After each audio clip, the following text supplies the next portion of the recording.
어린이날 연휴 동안 전남 지역에 최대 100mm 이상의 많은 비가 내릴 전망입니다. 돌풍을 동반한 비는 6일 오전까지 계속될 것으로 예보됐습니다. 어린이 주간을 맞아 순천에서 다채로운 행사가 마련됐습니다. 펭수와 함께하는 가족 레크리에이션과 공연이 펼쳐집니다. 조선시대부터 여수 거문도와 독도가 남다른 인연을 맺은 것으로 알려졌습니다. 거문도 어민들이 울릉도와 독도에서 미역을 채취하고 돌아갔다는 기록이 문헌에 남아 있습니다. 일본이 후쿠시마 원전 오염수 방류를 결정하면서 수산물 안전성에 대한 우려가 커지고 있습니다. 이런 가운데 전남도가 일본산 수산물에 대한 원산지 표시 특별 점검에 나섭니다.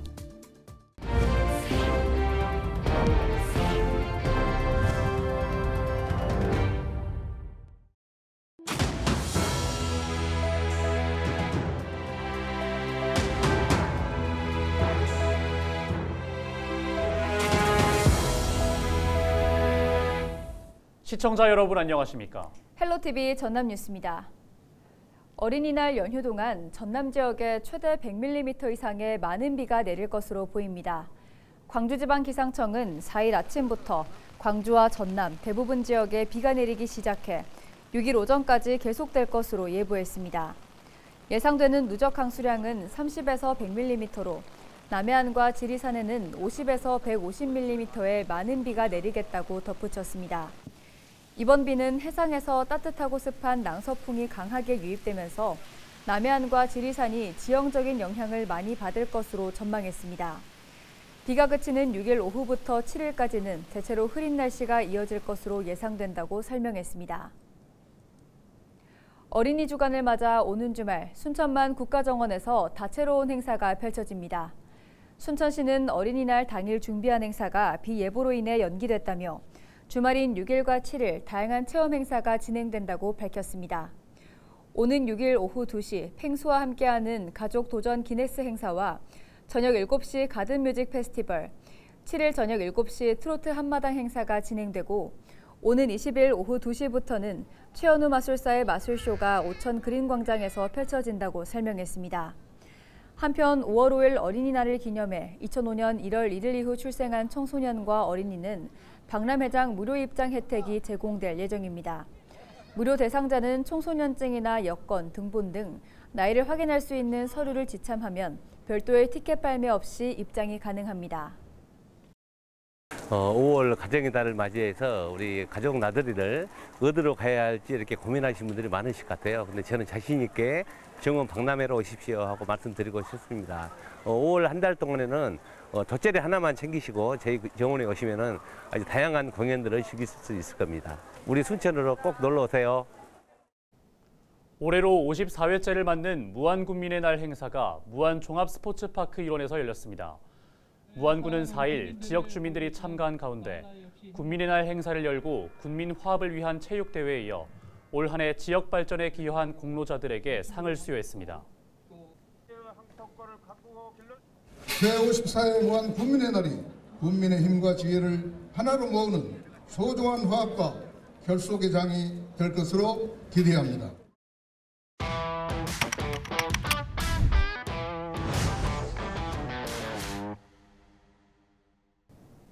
독도에 대한 애정과 관심을 환기하는 건 언제라도 반가운 일입니다. 이 가운데 전남에서는 독도와 남다른 인연을 자랑하는 곳도 있다고 하는데요. 바로 여수 거문도입니다. 어떤 이야기일지 송하영 기자가 취재했습니다.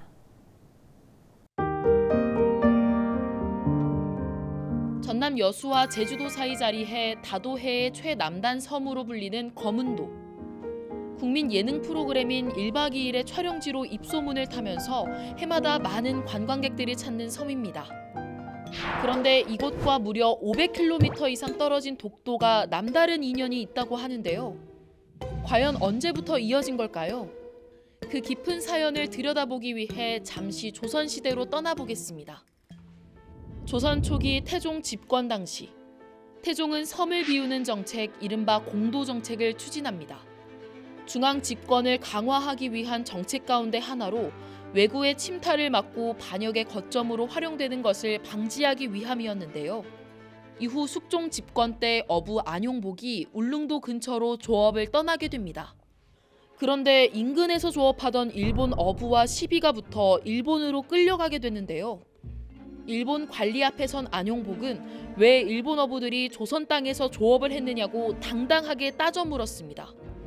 이에 놀란 일본 관리는 곧장 정부에 보고하는데 이때 일본 정부에서는 공문을 하나 내려보내죠.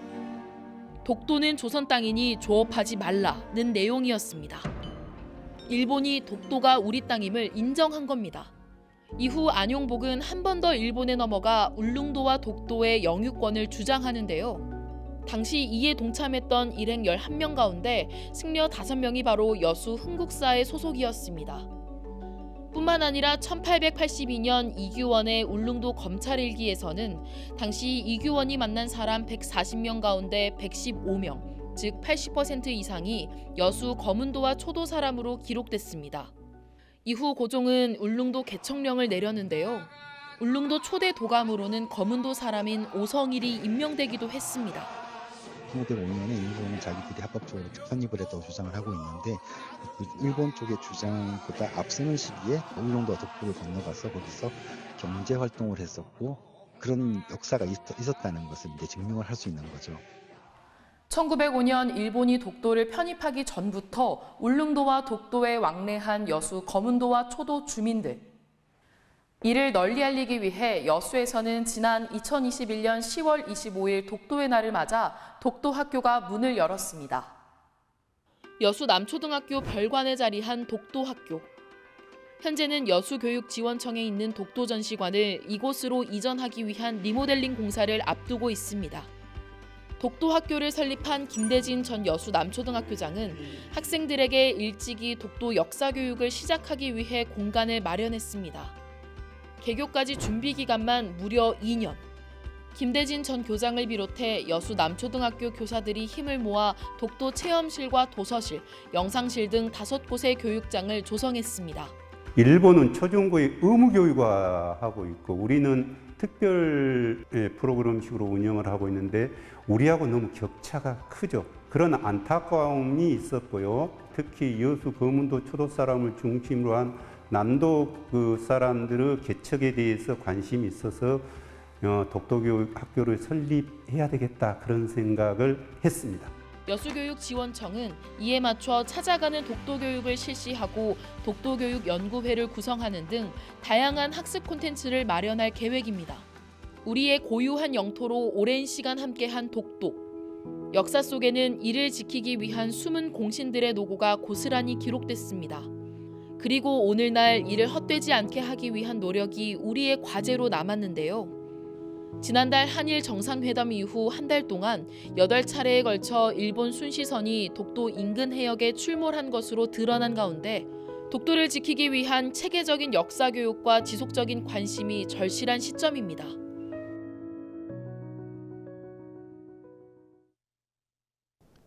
목포 정치권과 어민들이 후쿠시마 원전오염수 방류 결정에 반발하고 나섰습니다. 목포 민주당과 목포수협, 안강망과 유자망협회 어민들은 4일 목포수협에서 기자회견을 열고 일본의 오염수 방류 결정에 정부는 마땅한 대책을 내놓지 못하고 있다고 비판하면서 청정해연인 전남과 어민들의 생존권이 위협받고 있다고 강조했습니다. 그러면서 일본 기시다 총리가 원전오염수 방류 계획을 철회하지 않는 한 한국을 방문할 이유가 없다고 지적했습니다. 김원희 국회의원은 정부가 국제해양법 재판소 잠정 조치를 포함해 국제법 등 모든 수단과 방법을 동원해서라도 오염수 투기를 막아야 한다고 촉구했습니다.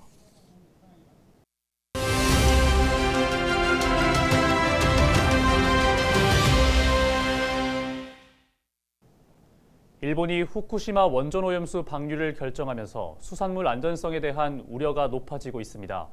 이에 따라 전라남도가 일본산 수입 수산물에 대한 원산지 표시 특별 점검에 나선다고 하는데요. 관련 내용 전라남도 수산유통가공과 양회곤 수산유통팀장과 전화 연결해 자세하게 살펴보겠습니다. 팀장님 안녕하십니까? 안녕하세요. 네, 일본산 수입 수산물 원산지 표시 특별 점검에 나서게 된 배경을 조금 더 구체적으로 말씀해 주시죠. 네. 최근 일본의 후쿠시마 원전 오염수 방류 계획이 결정된 이후에 수산물 안전성에 대한 우리 사회적 관심과 우려가 커지면서 자연스럽게 수산물 원산지에 대한 관심이 높아지고 있는 상황입니다. 그래서 저희 전남도는 수산물에 대한 국민들의 불안감 해소와 소비자들이 믿고 먹을 수 있는 소비 환경이 조성되도록 하기 위해서 이번 특별 점검을 실시하게 되었습니다. 네, 그렇다면 이 특별 점검은 언제 어떻게 추진하게 됩니까?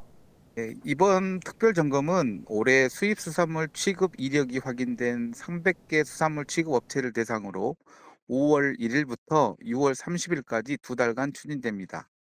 그리고 최근 3년간 수입량이 꾸준하게 증가하고 일본으로부터 수입량이 많은 활 참돔을 비롯해서 주로 일본에서 수입되면서 원산지 위반 건수가 많은 활 가리비, 활 우렁생이를 중점적으로 점검하게 됩니다. 그리고 점검 대상 중 수입수산물을 취급하는 음식점이나 소매업체 193개소 정도는 도, 시군, 특별사법경찰, 그리고 원산지 조사공무원, 해경 등과 합동으로 지도 단속을 하고요. 비교적 규모가 크고 조사 점검이 어려운 수입 유통업체는 국립수산물품질관리원에서 전담해서 원산지 미표시, 표시 방법 위반, 거짓 표시 등을 단속할 계획입니다. 그리고 마지막으로 단속 적발 시에는 원산지 표시법에 따라서 허위 표시의 경우에는 7년 이하의 징역 또는 1억 원 이하의 벌금이 부과되고요. 원산지를 표시하지 않았을 경우는 5만 원 이상 1,000만 원 이하의 과태료가 부과되게 됩니다.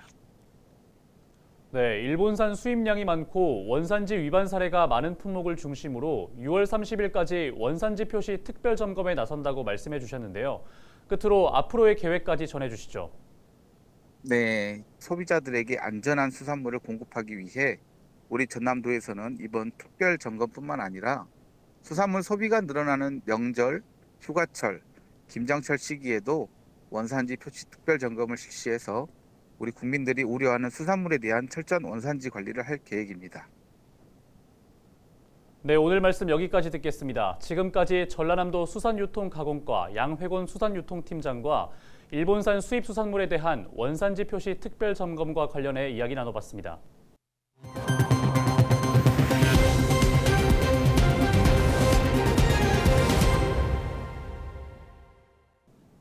혈액암을 알아온 정현복 전 시장이 향년 74세의 나이로 별세했습니다.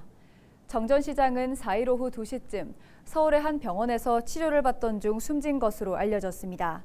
정 전 시장은 최근 증상이 악화된 것으로 전해지고 있으며 빈소는 백운 장례식장에 마련될 예정입니다. 전남 신안에서 SUV 차량 한 대가 농수로에 추락해 운전자가 숨졌습니다. 목포경찰은 3일 밤 자정쯤 신안 도초의 한 도로에서 44살 A씨가 몰던 차량이 농수로에 추락해 운전자를 병원으로 이송했지만 끝내 숨졌다고 밝혔습니다. 경찰은 약 5m 폭의 농수로 옆을 차량이 지나가다가 사고가 난 것으로 보고 정확한 사고 경위를 조사하고 있습니다. 4일 오전 10시쯤 고흥군 금산면의 한 주택에서 방화로 추정되는 불이 났습니다. 이 불로 70대 남성 A씨가 숨지고 함께 있던 60대 아내는 화상을 입어 병원으로 옮겨져 치료를 받고 있습니다.